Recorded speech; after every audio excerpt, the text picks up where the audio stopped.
இன்னைக்கு ஒரு பாட்டு சோனான்னு ஒரு பாட்டு பாடினாங்க. இன்னைக்கு இருக்கக்கூடிய இளைஞர்கள் இப்படித்தான் ஒரு புது டேஸ்ட் உள்ளவங்களா இருக்காங்க. நாங்கெல்லாம் படிக்கும்போது வாத்தியார்களுக்கு பேர் வச்சோம்.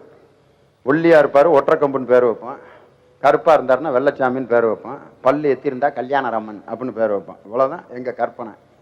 இன்னைக்கு பையங்க வாத்தியார்களுக்கு பேர் வச்சிருக்கான். அடே அப்பா, ஒரு வாத்தியாருக்கு பேர் வச்சிருந்தான் நெஞ்சிருக்கும் வரை. அவர் நினைச்சுக்கிட்டாரு ஏதோ சிவாஜி கணேசன் மாதிரி இருக்கும் போல இருக்கு. அதான் நெஞ்சிருக்கும் வரைன்னு பேர் வச்சிருக்காங்க. விசாரிச்சு பார்த்தா அவர் இது வரைக்கும் பேண்ட் போட்டிருப்பாரு சாருங்கிறான், நெஞ்சு வரைக்கும். அதனால நெஞ்சிருக்கும் வரை வாத்தியாருக்கு பேரு.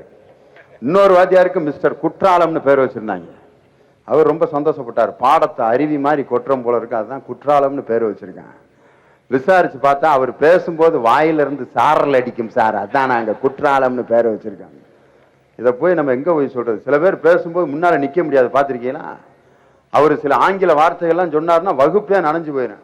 ப்ரிப்பரேஷன்னார்னா துண்டு எடுத்து தொடக்கிறான் எல்லா பேரும். சக்சஸ்னார்னா 3 பெஞ்சு நனைஞ்சிருது. அவரை விட்டு அருணாச்சலம் பாட்டை பாட விட்டான், வகுப்பு தலைமுழு காட்டுதான். தூத்துக்கு தூத்துக்கு தூத்தியா தூத்துவாரே, நான் வாயில இருந்து கார்பரேஷன் குழாயில இருந்து வர்ற மாதிரி வருது. வச்சுட்டான் பேரு மிஸ்டர் குற்றாலம். எவ்வளவு இமேஜினேஷன் பாத்தீங்களா பையங்களுக்கு?